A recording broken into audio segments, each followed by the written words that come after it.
Infrastructure issues. Places where Americans miss basic conveniences. All right, folks, let's talk about another aspect of traveling or moving abroad that doesn't always make the highlight reel. Infrastructure. We've all seen the stunning photos. Ancient temples, breathtaking landscapes, bustling markets. What you don't always see is the reality behind the scenes. The Wi-Fi that cuts out mid-Zoom call, the power that flickers off right when you need it, or the roads that make you seriously appreciate paved highways back home. As Americans, we're often spoiled without even realizing it. We flip a switch, and the lights come on, most of the time. We turn the tap, and clean water comes out, usually.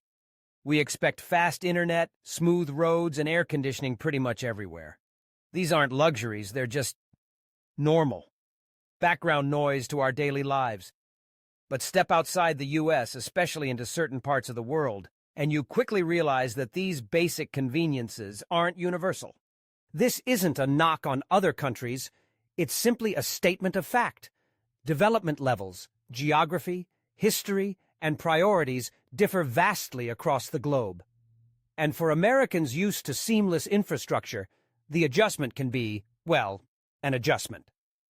So, let's dive into the kinds of infrastructure issues you might encounter, where these are more common, and how to keep your sanity when you suddenly find yourself missing those things you never thought twice about back home. This is your friendly heads-up guide to managing expectations and rolling with the punches, infrastructure style. What kind of infrastructure are we talking about? The nitty-gritty.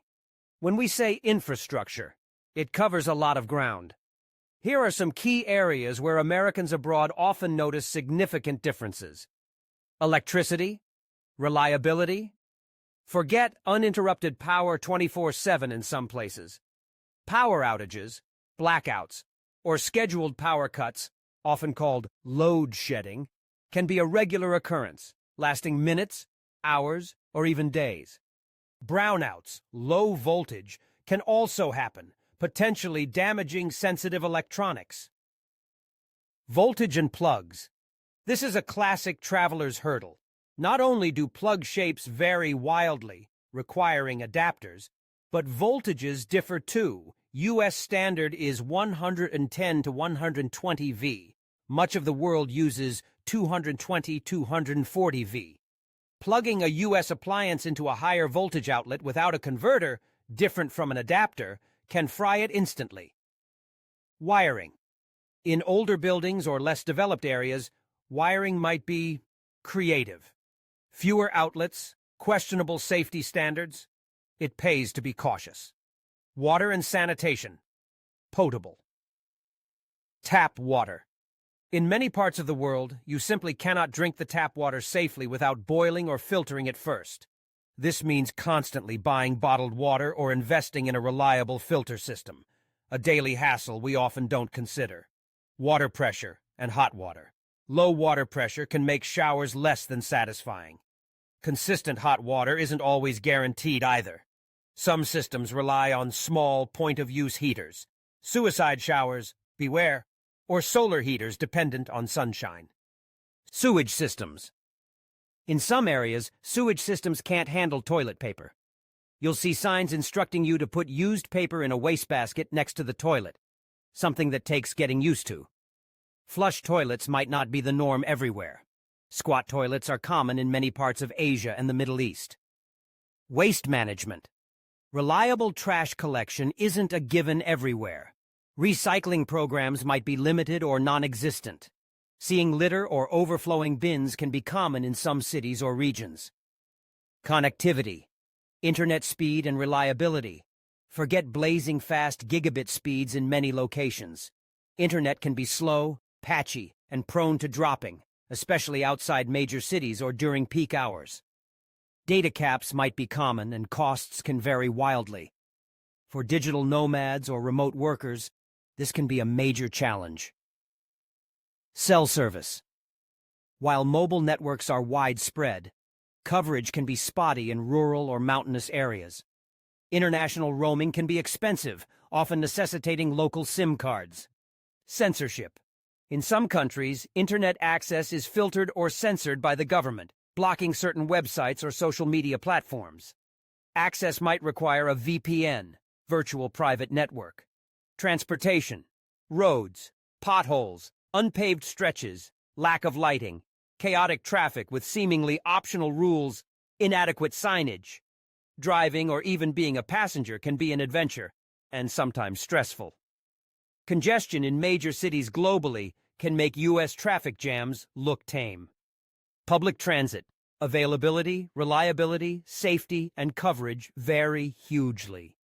While some global cities have amazing systems far exceeding U.S. standards, others might have infrequent, overcrowded buses, limited train networks, or safety concerns, especially after dark.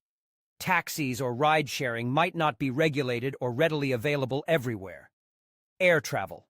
Smaller regional airports might lack amenities, face frequent delays due to weather or logistical issues, and have less stringent security or efficiency compared to major international hubs. Buildings and public spaces. Accessibility. Ramps, elevators, and accommodations for people with disabilities are often lacking, especially in older buildings or less developed areas. Navigating cities with mobility issues can be extremely difficult. Air conditioning and heating. Central AC and heating are luxuries, not standards, in many climates and building types. You might rely on space heaters, fans, or just layers of clothing. Buildings may not be well insulated. Maintenance. General upkeep of public spaces, sidewalks, parks, and buildings might not meet the standards Americans are used to. Essential systems. Banking. ATM availability can be limited outside cities. Credit card acceptance isn't universal. Cash is still king in many places. Digital payment systems vary. International bank transfers can be slow and costly. Mail and package delivery. Postal services can be slow and unreliable. Receiving packages from overseas might involve complicated customs procedures and high fees, or things might simply get lost. Emergency services. Response times for police, fire departments, or ambulances can be significantly slower, especially outside major urban centers. Knowing local emergency numbers and procedures is crucial. Where are these infrastructure gaps most noticeable? It's less about specific countries and more about types of locations and general development levels. Developing nations. Countries across parts of Africa, Asia, Latin America, and Eastern Europe often face the most significant infrastructure challenges due to economic constraints, rapid urbanization overwhelming existing systems, or recovery from past conflicts. This is where you're most likely to encounter frequent power cuts, limited clean water access, very basic roads, and slower internet as the norm. Rural areas worldwide. Even in highly developed countries like Italy, France, or Japan, stepping outside the major cities can mean a noticeable drop in internet speed, less reliable cell service, limited public transport options, and reliance on well water or septic systems. If you dream of a rustic cottage, be prepared for rustic utilities. Island nations. Many islands, especially smaller ones in the Caribbean, Pacific, or Southeast Asia, struggle with generating sufficient power, often relying on expensive imported fuel. Providing fresh water, desalination is costly. Maintaining reliable internet, dependent on vulnerable undersea cables or satellites, and having robust transportation links. They are also particularly vulnerable to infrastructure damage from storms. Older, historic cities. Think of the charming ancient centers of many European cities. While beautiful, the centuries-old buildings often mean quirky plumbing, tiny elevators, if any, potentially drafty conditions, and challenges with modernizing wiring or internet infrastructure without compromising historic integrity. Regions. Recovering from disasters or conflict. Areas rebuilding after natural disasters, earthquakes, hurricanes, or wars will inevitably have damaged or strained infrastructure that takes years, sometimes decades, to fully restore. Why do these differences exist? It's complicated. It's easy to get frustrated, but understanding the why helps. Money talks. Building and maintaining robust infrastructure is incredibly expensive. Developing nations often have limited budgets and competing priorities, healthcare, education. Geography matters. Building roads through dense jungle or mountains, laying cables across vast deserts, or protecting infrastructure in earthquake or hurricane zones presents huge engineering and cost challenges. History and age. Some places are working with infrastructure built decades or even centuries ago, making upgrades complex and costly. Others are building rapidly, but struggling to keep pace with population growth. Politics and priorities, government investment decisions, stability and planning, or lack thereof, play a massive role. Corruption can also divert funds meant for infrastructure projects. Low population density. In sparsely populated areas, the cost per person to provide high-level services, like high-speed internet or extensive public transit, can be prohibitively high. Coping with the inconveniences, the American Abroad's Toolkit. Okay, so things might not always work like they do back home. How do you deal?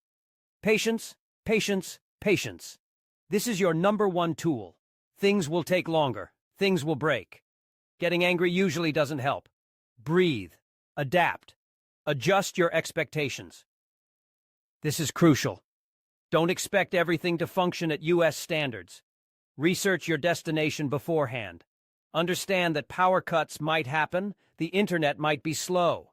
Knowing this upfront prevents shock and frustration. Plan ahead.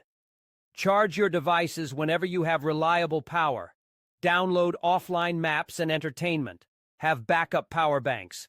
Learn the schedule if there are planned power cuts. Carry a small flashlight. Find workarounds. Use bottled or filtered water if needed. Get a local SIM card or a portable Wi-Fi hotspot. Learn the best routes or times to travel to avoid traffic. Use VPNs if necessary. Embrace flexibility. Be prepared to change your plans if the bus doesn't show up or the internet goes down. Have backup options. Learn to go with the flow. Pack smart. Bring necessary adapters and converters. Consider a universal sink stopper. Seriously. Pack a good water filter bottle. Bring durable electronics. Maintain a sense of humor. Sometimes the situation is so absurd, like trying to explain something complex over a constantly dropping video call, that all you can do is laugh. Sharing these struggle is real moments with fellow expats can be cathartic. Focus on the why. Remember why you chose to travel or live there in the first place. The cultural experiences, the people, the food, the adventure. Don't let infrastructure frustrations overshadow the positives.